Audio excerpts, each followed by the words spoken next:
Nah, itu biasanya kalau kami rapat, saya pulang agak malam. Nah, pada suatu saat ketika saya kembali, ya, itu terjadi lagi ribut, terjadi lagi masalah dan seterusnya, ya. Nah, pada suatu saat klimaksnya, ya, terjadi begini, Bapak Ibu sekalian. Saya lagi sudah tidak tahan, benar-benar sudah tidak tahan, dan ketika itu terjadi percekcokan dan dia memukul kepala saya, ya, kepala bagian belakang. Dia pukul. Memang dia pukul bukan dengan tangan, dia pukul dengan bantal. Itu karena di dalam kamar, di tempat tidur. Tetapi karena bantal itu juga agak keras dan pukulnya di kepala, dalam keadaan saya tertekan, itu kemudian meledak. Ya, ketika meledak itu saya sudah tidak tahan lagi dengan ini. Akhirnya apa? Saatnya saya balas memukul. Karena saya balas memukul, saya gampar, saya bunuh, saya balas memukul karena memang sudah tidak tahan. Nah, sialnya itu dia melawan. Dia melawan dengan menendang saya. Dia menendang saya, kena di perut saya. Saya terjatuh ke belakang, ya gitu. Nah, tambah emosi gitu karena memang sudah klimaks sekali. Akhirnya saya pukul bertubi-tubi. Nah, kemudian dia babak belur memang, tapi tidak babak belur dalam arti kata parah-parah banget, tidak juga. Nah, singkat kata, akhirnya saya juga merasa bahwa tidak wajar lah bagi saya seorang suami harus memukul istri seperti itu. Kemudian istri saya bawa di dalam rumah, di rumah sakit di Pondok Indah. Saya sendiri yang bawa, saya rawat, ya, ada dokter yang tentunya merawat dan lain sebagainya. Ya, kemudian saya minta maaf juga kepada dia karena memang saya sebagai laki-laki saya harus minta maaf kepada dia, ya, karena saya juga yang sudah melakukan itu. Nah, Bapak Ibu sekalian, setelah itu damai, ya. Setelah itu sudah damai, sudah baik semua, sudah damai. Tidak ada masalah apa-apa lagi. Sudah damai, ya.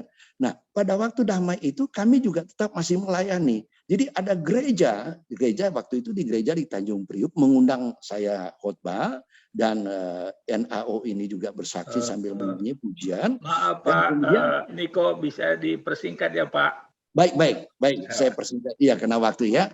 Memang Ya saya Pak. katakan ini memang agak panjang, tapi ya nggak Ya. apa-apa. Saya saja. Nah, kemudian, tetapi setelah kami pelayanan waktu itu dia tidak ada masalah apa-apa, ya, tidak ada masalah apa-apa. Tapi kemudian lagi berikutnya itu ada rapat lagi dengan Pak Royan di Huta Soit. Saya pulang malam, ribut lagi. Nah, ketika ribut itu,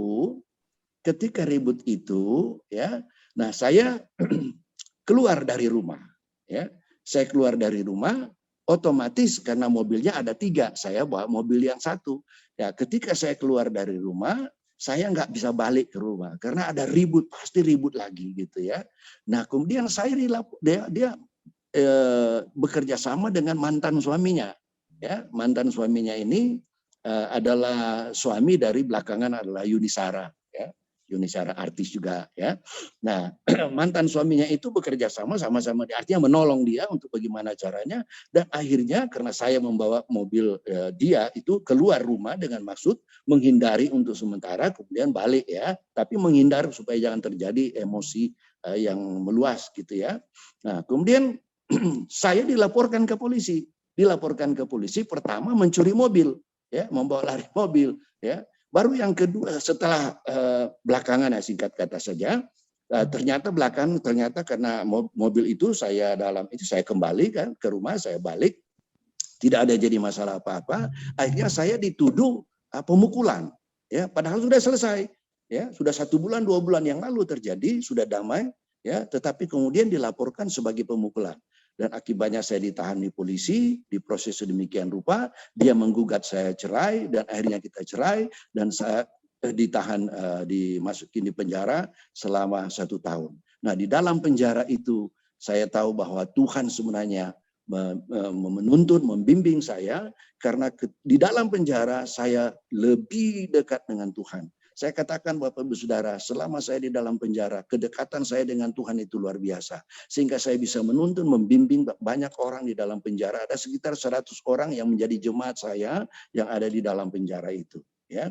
Nah, singkat kata, kemudian setelah saya keluar, ya, saya pikir ya sudahlah, saya tidak ada apa-apa sama sekali, saya nol, mulai dari nol, semua saya sudah jual, saya nol, dan saya ingin melayani Tuhan dalam keadaan nol. Saya berdoa, saya menyerahkan Tuhan, biarlah semua apa yang menjadi, biarlah jadi sesuai dengan kehendak-Mu. Begitu saya berdoa, saya tekun, saya melayani dalam keadaan yang sangat susah, sangat susah, sangat. Tapi kemudian saya berdoa, Tuhan, karena saya sudah mengalami begini, berikan saya istri. Saya bikin syarat sama Tuhan. Tuhan, saya minta istri. Kalau bisa dia keturunan orang Chinese. Ya, karena orang Chinese yang saya tahu biasanya istrinya kalau orang Chinese itu setia. Ya, saya minta kalau bisa istri saya dia ada keturunan Chinese. Yang kedua, saya minta kalau bisa dia bisa berbahasa Inggris supaya saya juga bisa berpraktek bahasa Inggris dengan dia, supaya saya juga bisa berkembang. Yang ketiga, Tuhan, saya minta kalau saya nikah dengan dia, kalau boleh juga saya bisa dengan dia ke Israel. Nah, Bapak Ibu Saudara yang kekasih, tidak berapa lama setelah itu saya berdoa bergumul dalam Tuhan, saya dipertemukan dengan Tuhan persis seperti apa yang saya minta. Nah, tapi dia adalah warga negara Amerika, ya. Sekarang ini ada di Amerika, ya. Dia warga negara Amerika. Dan dia termasuk orang yang sangat lumayan. Saat ini dia bekerja di perusahaan yang dimiliki orang terkaya di dunia, Jeff Bezos. Dia bekerja di Amazon dan bukan gampang bekerja di Amazon. Ya, bekerja di perusahaan-perusahaan yang besar saja secara internasional itu sangat sulit. Tapi dia bekerja di situ. Dan saya juga tidak duga bahwa dia adalah dari keluarga yang juga sangat kaya gitu ya. Jadi hidup saya adalah hidup yang diberkati oleh Tuhan dan saya mengucap syukur karena apa yang saya alami di masa lalu ternyata itu adalah bagian dari pendidikan dan pengajaran Tuhan sehingga Tuhan menuntun, memimpin, membimbing setiap persoalan yang kita alami. Kalau kita ada di dalam Tuhan, kita bawa di dalam Tuhan, apapun mungkin orang katakan terhadap kita. Ya, saya dibully di gereja-gereja, pendeta membuli saya, tapi saya bilang biar saja, tidak ada masalah. 20 tahun tidak pernah saya ceritakan hal ini. Baru malam ini saya ceritakan supaya saya pikir ya karena sudah 20 tahun saya bukakan cerita ini supaya orang bisa memahami. Nah, Bapak Ibu sekalian, itu terjadi di tahun 2002 ya, tahun 2002. Nah, peristiwa saya ini begitu menghebohkan seluruh media massa, seluruh gereja-gereja, seluruh radio, seluruh televisi, seluruh majalah dan apa semua memuat permasalahan saya. Dan begitu besar pengaruhnya sehingga pada tahun berikutnya itu DPR RI dipengaruhi oleh persoalan yang saya alami. Kemudian membahas undang-undang KDRT. Undang-undang KDRT itu dibahas tahun 2003 dan 2004 keluar undang-undang KDRT itu yang paling banyak memberikan bobot yang paling andil yang paling banyak adalah persoalan saya dengan si NAO itu sehingga DPR RI mengeluarkan atau membuat satu undang-undang yaitu undang-undang KDRT. Itu lebih banyak dari dorongan oleh karena persoalan yang dihadapi. Sebenarnya persoalannya itu biasa. Hal-hal seperti itu seringkali banyak terjadi. Tapi karena dia artis dan saya juga dikenal orang lewat televisi, jadi tereksposnya luar biasa. Terekspos luar biasa. Tapi akhir daripada saya tidak menceritakan, saya tidak bermaksud menjelekkan, tapi saya ingin menjelaskan sesuatu. Apa yang terjadi ini adalah terjadi yang sebenar-benarnya yang terjadi. Tidak seperti yang diceritakan oleh siapapun termasuk si NAO. Ini yang saya alami, mengapa hal itu terjadi. Sehingga saya bisa melihat dan mengucap syukur kepada Tuhan. Dan pada akhirnya Tuhan menuntun, memimpin, bahkan memberkati saya sangat luar biasa saat ini. Dan saya bersyukur kepada Tuhan karena saya sudah bilang kepada Tuhan, kalau saya dulu itu penyiar dunia dalam berita, sekarang saya ingin menjadi penyiar surga dalam berita. Terima kasih, puji Tuhan, shalom. Terima kasih banyak Pak Niko, Pak Niko ya. Nama lain tuh Pak Edwin. Luar biasa kesaksian Bapak ini.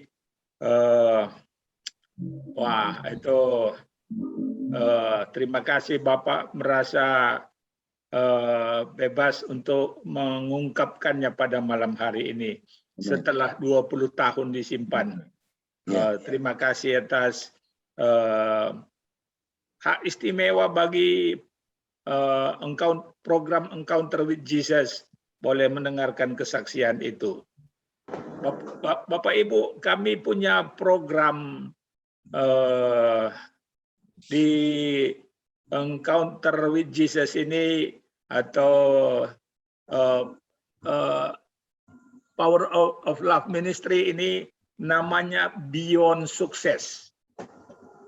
Ya, kalau kita lihat ceritanya Pak Niko itu tadi, kan sebenarnya satu pernikahan yang sukses antara penyiar radio dan artis, ya. Tapi kok bisa berakhir kayak gitu, ya. Nah, dalam program Beyond Sukses atau melampaui kesuksesan ini, kita belajar bagaimana supaya sungguh-sungguh bukan kesuksesan itu yang menjadi tujuan kita, tapi bagaimana kita boleh menikmati kesuksesan itu di dalam Tuhan. Jadi lebih daripada melampaui kesuksesan yang biasa dikejar oleh dunia, ya. Ya, itu setiap hari Senin jam 7 sampai jam 9 malam dengan link yang sama. Silakan Bapak Ibu ikut, pasti Bapak Ibu akan diberkati melaluinya. Oke, terima kasih Pak Edwin. Kiranya Tuhan terus menolong. Juga kita doakan supaya NAO itu juga diselamatkan oleh Tuhan. Amin. Amin. Ya, supaya dia juga akhirnya bertemu dengan Tuhan secara pribadi. Ya, kesaksian berikutnya akan dibawakan oleh Pak Teguh, ya Pak. Halo ya, Pak Teguh. Ya Pak Teguh, ya. Ya, silakan Pak Teguh. Silakan Pak. Baik Pak. Saya kasih izin share screen Pak, ya. Oh, tolong Pak Surbakti, jadikan Pak Teguh jadi co-host. Udah Pak. Udah. Oh, oke ya. Pak. Oke.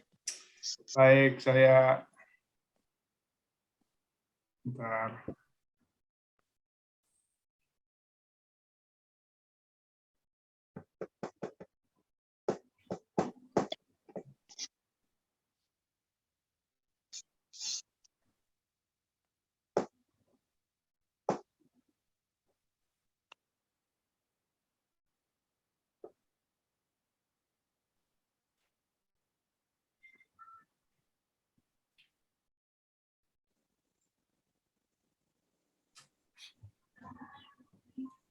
Ya Bapak, Ibu, Saudara-saudara, saya diminta menyampaikan kesaksian. Perkenalkan dulu, nama saya Teguh Santoso. Saya melayani bersama dengan Faith Come by Hearing, atau disingkat FCBH.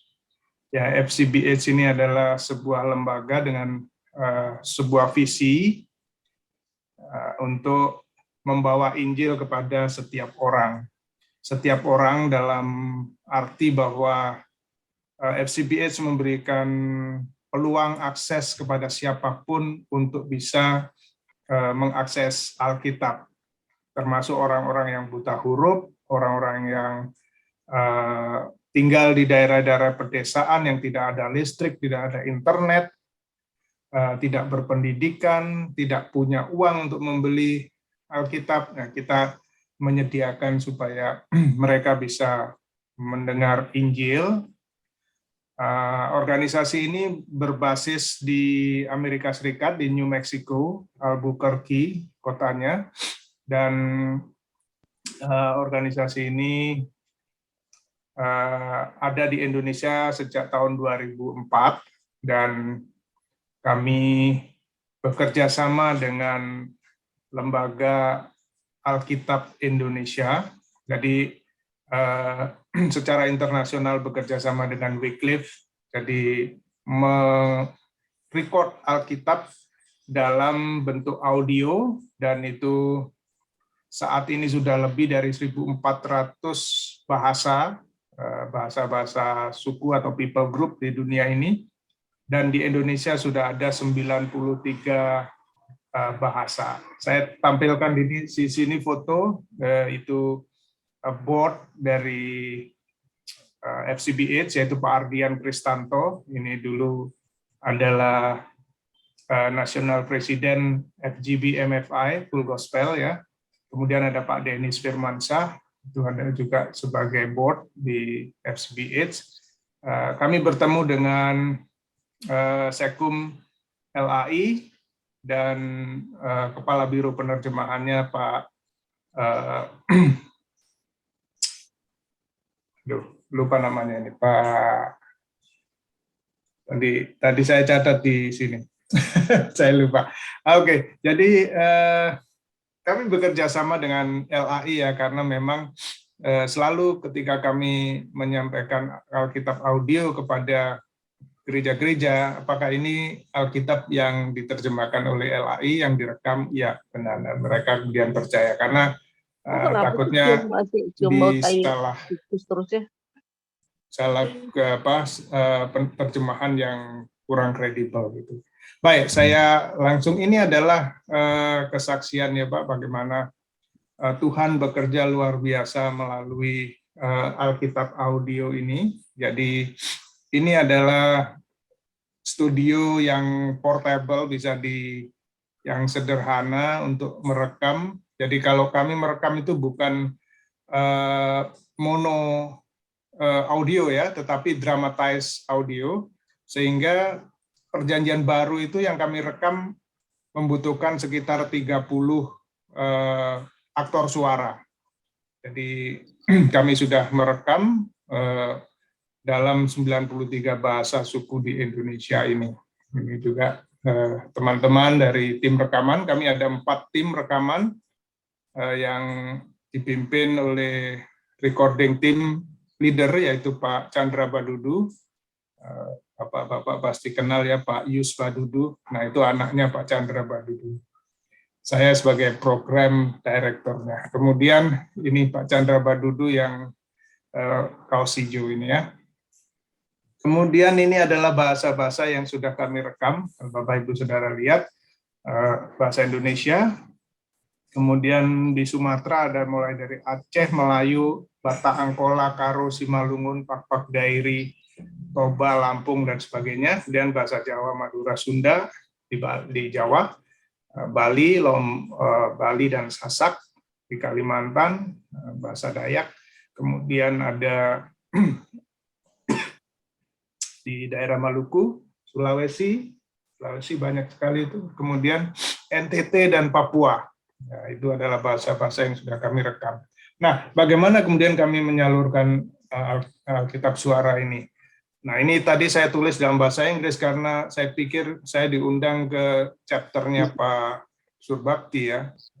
Jadi ini aplikasi Alkitab suara yang kami sediakan, yaitu melalui aplikasi yang bisa di-download secara gratis di App Store maupun Google Play Store, yaitu Bible.is.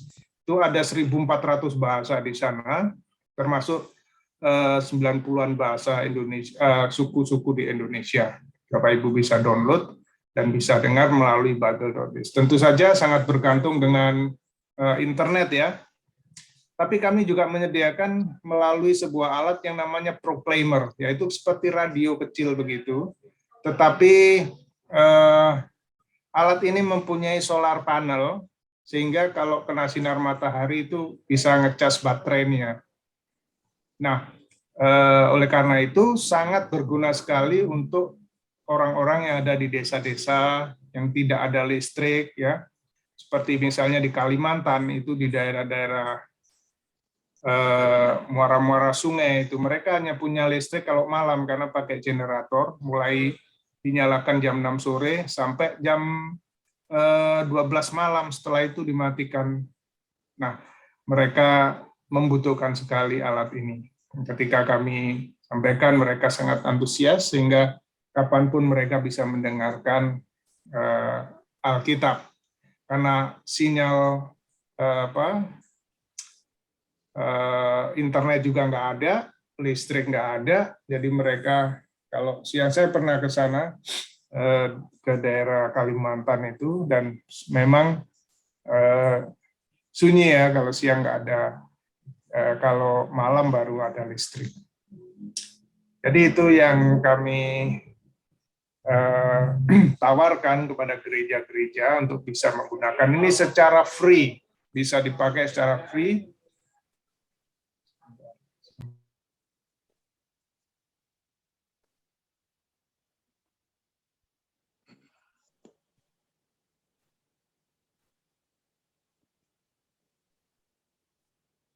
Maaf, ini gangguan suara. Baik, jadi itu Bapak Ibu yang kami sediakan. Nah, ini kesaksian-kesaksian sekarang. Ini adalah kesaksian dari kelompok pendengar orang yang menerima proklamer yang ada di Sumatera.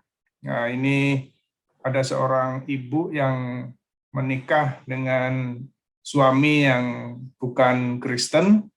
Kemudian ibu ini tetapi terus berdoa dan berusaha untuk membawa bapak kepada Tuhan, tetapi tidak kunjung berhasil. Tapi satu saat ketika ibu ini menerima proklamer, dia selalu mendengarkan proklamer ini dengan anaknya. Dan ketika dia mendengar Alkitab setiap malam itu sambil dibesarkan volumenya gitu, kemudian bapak itu mendengar, dan dia duduk di ruang tengah atau di kamar itu pasti juga ikut mendengar. Dan rupanya secara nggak langsung dia mendengarkan kisah-kisah di dalam kitab Injil ya. Kemudian mulailah bertanya-tanya kepada istrinya.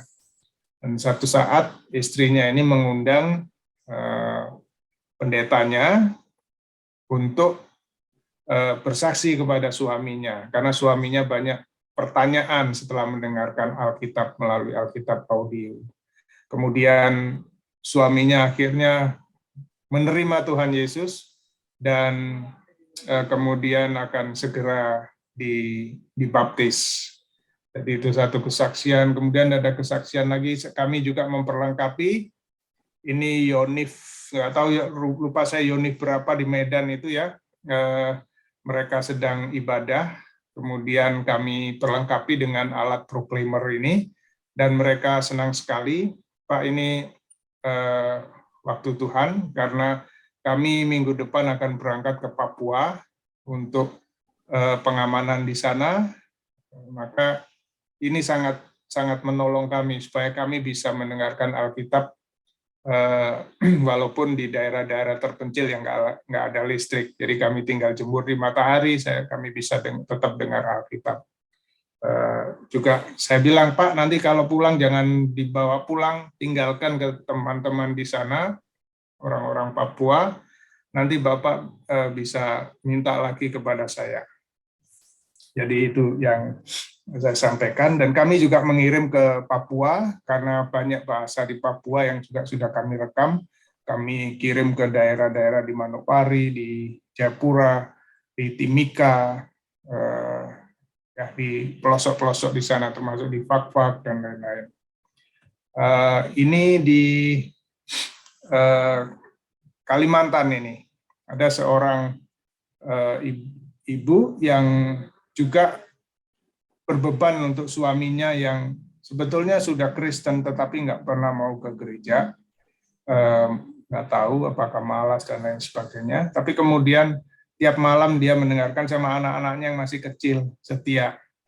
Dan kemudian satu saat anaknya ngajak bapaknya pergi ke gereja, bapaknya mau, dan kemudian setelah itu tiap malam mereka mendengarkan alat proklamer ini, bapak itu jadi ikut. Nah, ini adalah foto ketika mereka mendengar dengan keluarga besar mereka. Alat ini bisa diperdengarkan untuk 25 orang karena suaranya bisa kencang sekali.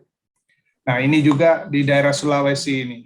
Ada seorang field koordinator kami yang membagikan dan membentuk kelompok-kelompok pendengar Alkitab di daerah Sulawesi ya. Ada Toraja, Mamasa, kemudian ada suku Lauje ya di Kalimantan Tengah. Jadi mereka orang-orang sederhana seperti ini akhirnya bisa mendengar Alkitab di dalam bahasa hati mereka ya, bahasa ibu mereka. Nah, sehingga itu sangat mengena sekali. Nah, ini juga foto-foto. Ini di Kalimantan, ada yang di Sulawesi, kemudian yang di tengah ini ada suku Daa ya di Sulawesi Tengah. Mereka bisa memakainya sebagai alat penginjilan karena alat ini menyuarakan Alkitab dalam bahasa mereka sehari-hari, sehingga mereka sangat tersentuh karena menurut mereka itu unik sekali. Nah, Bapak Ibu Saudara bisa mendukung kami dengan cara sharingkan aplikasi kami kepada teman-teman yang ada di perkotaan supaya mereka bisa memakai aplikasi Bible.is ini, dan juga website kami yaitu setiabacaalkitab.com, juga sosial media kami bisa di-follow, banyak informasi dan juga produk-produk yang kami tawarkan for free. Kemudian yang ketiga, kami akan mengadakan campaign namanya 20 Day of Christmas Miracle. Nah, ini akan mulai Desember 1 sampai 21. Kita akan mendengarkan Injil Lukas, 1 pasal setiap hari. Ada yang 2 pasal, karena Lukas ada 24 pasal. Kemudian ada gospel filmnya yang nanti juga kita tawarkan untuk dilihat. Gospel film Injil Lukas. Nah, itu word by word dari Injil Lukas. Film ini baru masuk di Indonesia juga, saya kira baru tahun ini. Nanti bisa Bapak Ibu cek di cuplikan-cuplikannya ada di YouTube. Itu gospel film produksi Lumo. Itu sudah keempat Injil ya, Injil Matius, Markus, Lukas, Yohanes. Itu word by word, kata-kata yang diucapkan Tuhan Yesus yang ada di Alkitab itu diberikan background film. Nah, para pemerannya juga orang-orang dari Middle East, sehingga ini bukan Tuhan Yesus yang rambutnya pirang bule, tetapi orang-orang Middle East ya. Jadi itu Bapak Ibu yang saya bisa sampaikan, waktu saya sudah habis. Jadi Tuhan bekerja luar biasa melalui pelayanan ini, dan kami menawarkan kepada pendeta siapa saja, kontak saya, hubungi saya, nanti nomor saya ada di Pak Surbakti. Kalau membutuhkan alat ini kami akan kirimkan. Kami hanya meminta alat ini benar-benar digunakan untuk kelompok pendengar Alkitab ya. Mungkin keluarga, mungkin juga dengan lingkungan tetangga atau dengan teman-teman. Dan kami minta kalau setelah beberapa minggu gitu alat ini dipakai, ada foto kelompok sedang mendengarkan Alkitab, bisa dikirim ke kami. Kami akan senang sekali karena ada orang yang mendukung pelayanan ini. Tentu mereka senang kalau melihat bahwa alat itu benar-benar dipakai. Jadi itu Bapak Ibu Saudara, kami kirim sampai di Papua pun dengan ongkos kirim yang sangat mahal kami kirim.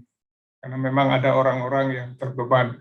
Pak Tarigan, saya tahu dari I3 Batu ya, yang punya Ya, Pak. Pelayanan di daerah-daerah.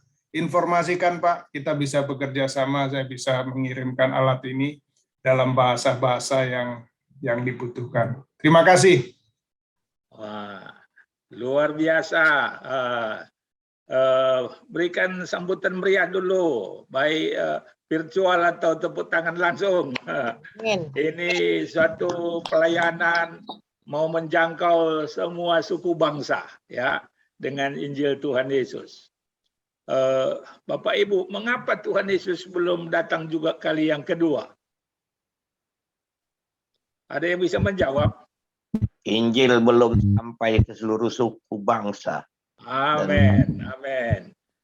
Di Wahyu 7 ayat 9 dikatakan nanti di sorga itu begitu banyaknya orang, tidak dapat dihitung jumlahnya. Dari mana mereka semua berasal? Dari semua bangsa, suku, kaum, dan bahasa.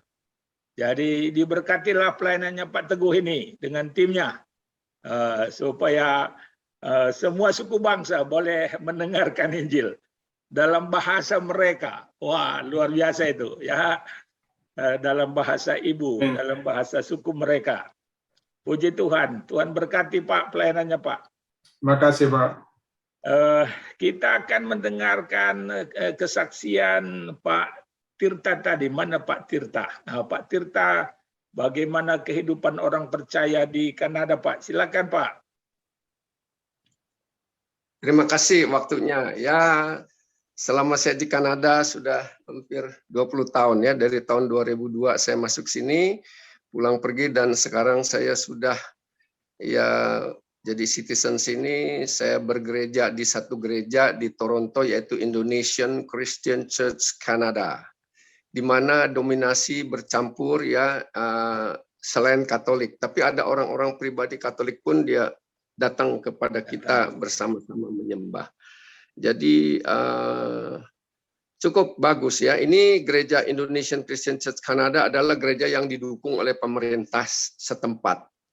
Ya, selain gereja ini ya, di Toronto sendiri ada 15 sampai 18 gereja yang kecil-kecil ya. Jadi dari GBI ya, Tiberias dan sebagainya itu ada. Cuma dia masing-masing ya berdiri sendiri-sendiri.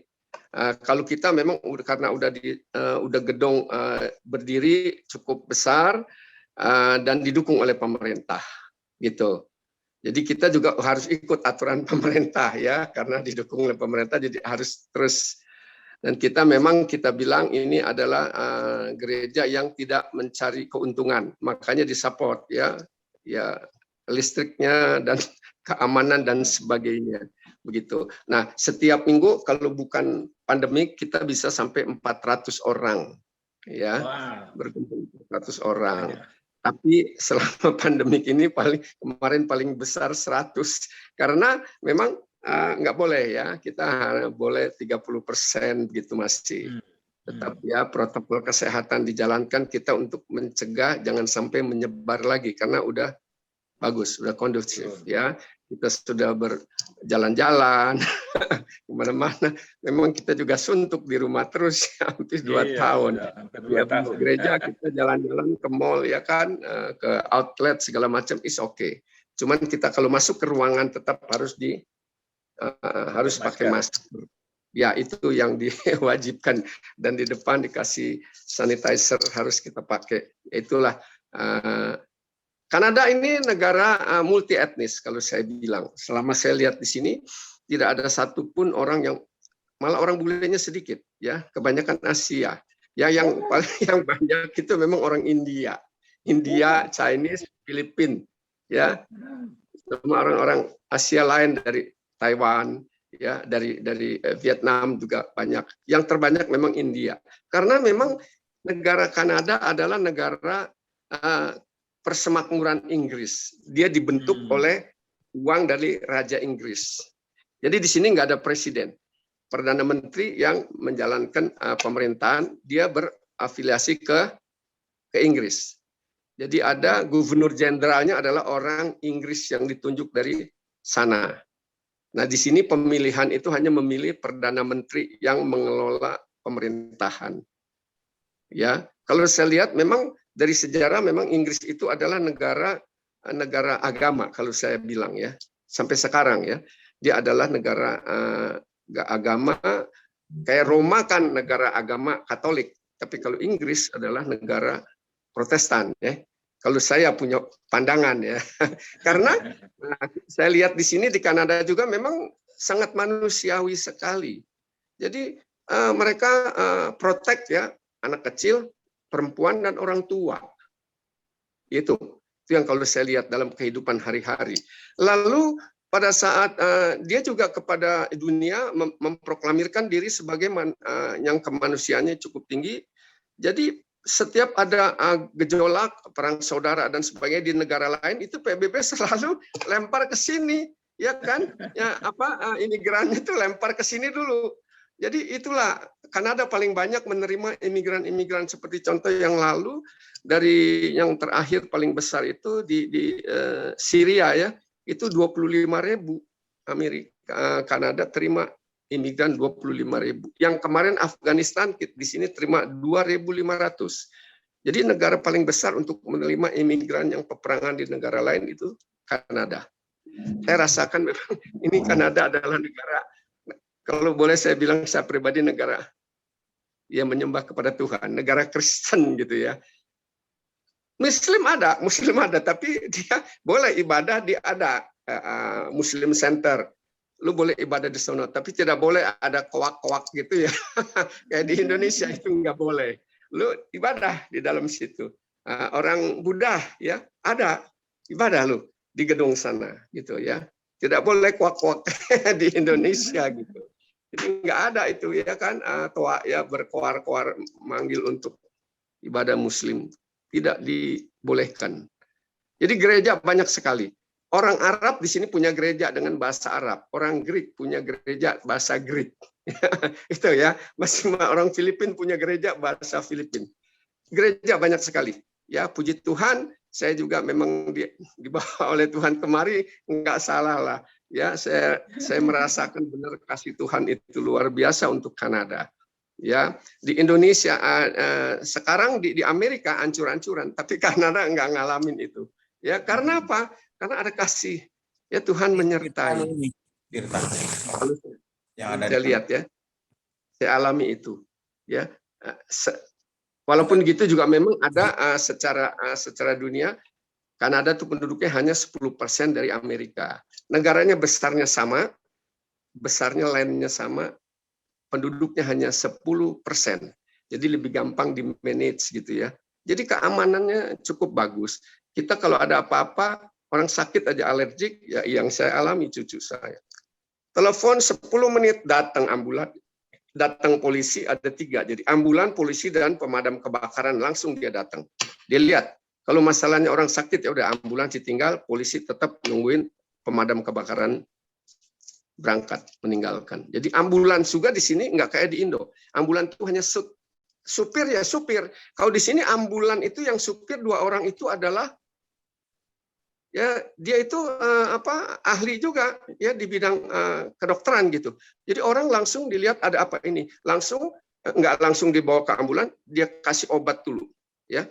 Kalau perlu dikasih itu disuntik dulu, dikasih infus dulu, nah baru dinaikin ke ambulans. Jadi dalam perjalanan bagian macet orang itu nggak akan gagal ya. Kalau udah memang bakal mati ya mati gitu. Tapi kalau masih ini tetap dia dalam perawatan gitu sampai di rumah sakit. Nah, itu yang kejadiannya seperti itu.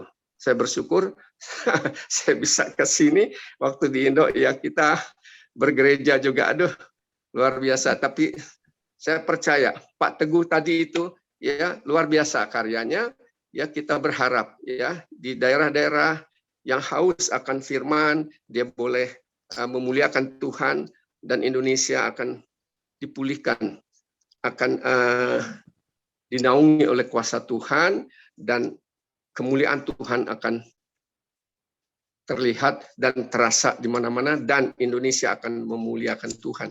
Saya percaya itu ya. Puji Tuhan, itulah yang kesaksian saya yang saya alami di hidup di Kanada ini. Ya. Oke. Kalau memang ada kawan yang berminat ke sini, kontak saya. Bantu ya beri informasi. Oke. Terima kasih banyak Pak Tirta. Wah, luar biasa ya. Kiranya Tuhan memakai Pak Tirta, Tuhan memakai Kanada menjangkau banyak jiwa ya, khususnya kaum imigran itu ya. Supaya banyak yang mereka sini boleh dan ya berharap juga kita memang imigran itu akan menjadi istilahnya mengenal Yesus di sini. Amin. Ya. Amin. Memang di sini juga secara security dia juga protektif. Jadi imigran itu enggak langsung ditempatkan di mana-mana, enggak di satu kamp di dekat kamp konsentrasi militer. Jadi diawasin. Kalau ada familinya yang sudah datang duluan dan dia bilang saya ada family, dia suruh panggil familinya oke, dilihat familinya hidupnya udah oke, ya udah dikasih ya tinggal dengan familinya gitu. Kalau enggak tetap di sana di konsentrasi di dekat kamp militer, ada kamp sendiri, kamp militer. Tapi memang mereka, ya itulah yang saya bilang manusiawi, semua imigran itu dikasih uang untuk hidup. Dicukupkan keperluannya ya.